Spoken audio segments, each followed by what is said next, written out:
In this video, I'm going to discuss some of my favorite takeaway drills that help you move the club away from the ball in a way that can develop a more consistent, reliable golf swing. And the first thing I want to talk to you about is the movement of the arms relative to the body and how we can make a more connected takeaway, a more connected backswing. From a setup position that would be considered more or less standard, my stock setup position, the takeaway is going to be described as the piece from P1 setup to P2 where the shaft is parallel to the ground. That's going to be the discussion in this video. And one of the things I'd like you to understand from the very beginning is that a sound takeaway sets you up for a sound backswing which can deliver a much more repeatable downswing. In the first part of the swing, a couple of things would need to be present. First one would be the movement of the body, the shoulders, the torso, turning and tilting together to move the club up the plane nicely. You'll notice at P2, which is where the shaft is parallel to the ground, in a good backswing, number one, the hands have moved slightly inwards. They haven't gone straight back towards the camera. There's a slight inward movement based on the fact that we stand to the side of the ball and that the shaft and the club line up almost perfectly with the hands. That's a really nice checkpoint to look for. At the same time, the club face is in a very specific position. This would be one of the biggest mistakes I see golfers making in the takeaway, is instead of moving the hands, club and body together in a way that presents this club face in a slightly downward condition. You can see there on the HackMotion wrist sensor, I've got my lead wrist pretty much flat at this point, which is giving me a nice downward pointing rod on the club face. That's a nice neutral club face. I would see very often golfers using their forearms and wrists in a very different manner to move the club away from the ball. This is P2 where the shaft is parallel to the ground. Note how different that club face position is where the rod is now pointing up to the sky. The wrist is in excessive extension and the hands, rather than moving inwards, have started to move out. They've moved away from the golfer. The forearms have rotated too much. The shaft is now behind the golfer, and this is a terribly difficult position to recover from. So knowing what to look for in the takeaway and the position that you're trying to achieve can seriously help you to get there. Knowing what you're supposed to look for is the first stage in terms of being able to get there. Have the destination in mind. Understand that the hands, the club shaft and the club head should line up at this P2 position on the down the line camera, and at the same time the club face should point slightly down. If you don't have access to one of these rods, which is quite useful, but you don't need it to be able to do this, you'd look back at this club and you just see visually that the grooves or the leading edge of your golf club are pointing slightly down from vertical. It wouldn't be straight up and down like this picture, it'd be slightly turned. So there's the first piece of the checkpoint at P2. Hands in, shaft and hands and club head line up, club face pointing slightly down towards the ball.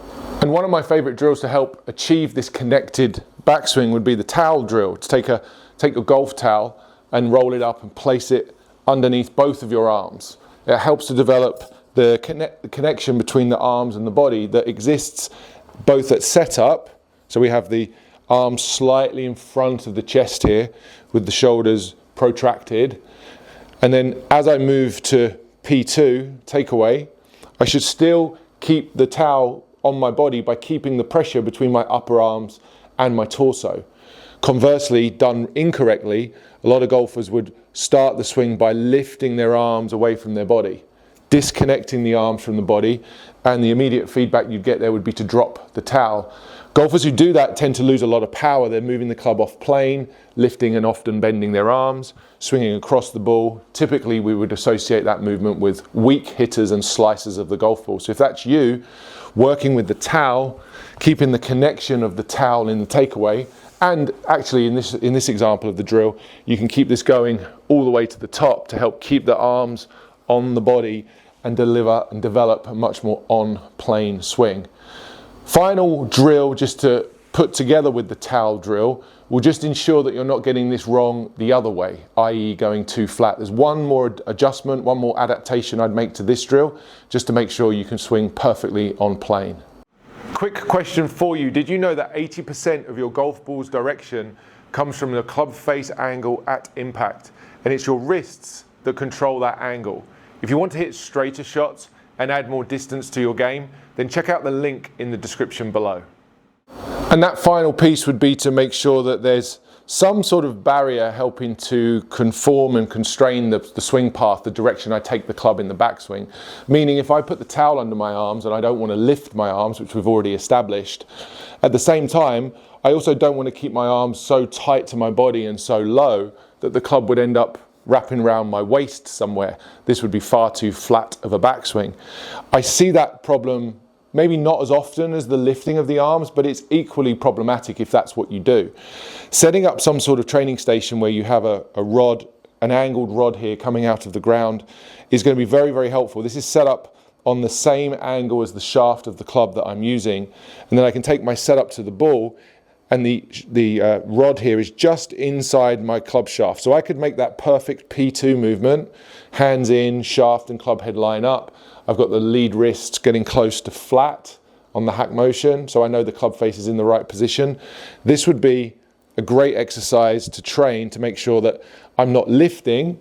I know I'm not lifting because I'm keeping hold of the towel, and at the same time I'm not sucking this thing in too low because I've got the barrier here to stop me from doing that. This would be nice to make rehearsal swings from, and then you can go ahead and hit shots when you're ready. It can be quite an unusual sensation to hit balls with the towel under your arms. It might take you a few goes to get used to, but it really is a great way to develop a more consistent backswing, a movement where everything moves together. And actually the contact on those shots isn't too bad. I'm hitting them a bit to the left, so I'm just going to make an adjustment here with my club face to help me to make sure that I don't overdraw. You can see on the HackMotion I've got the wrist a little too flexed. That's me making this club face too closed, which is why these balls are hooking. So I'm just going to make a slight adjustment on this next one. Stay above the rod, keep the towel under my arms. That one was a bit straighter. Still drew a touch to the left, so I've got some work to do on my club face control, which of course the HackMotion wrist sensor can help me with. But if you notice that you start the swing off in a bad way, you either lift the club too high or take it in too low, you notice that you roll your forearms and get this club head behind your body excessively in the takeaway, then the drills I've just shared with you today will significantly help. Coordinate that with the HackMotion training and you can actually get to see exactly what your wrists are doing throughout that movement, which can be a big part of why you're getting it wrong and a huge part of what you need to do differently in order to get it right. If you'd like to learn more about HackMotion and some more wrist training videos, there's a link in the description of this video that will take you to further HackMotion training.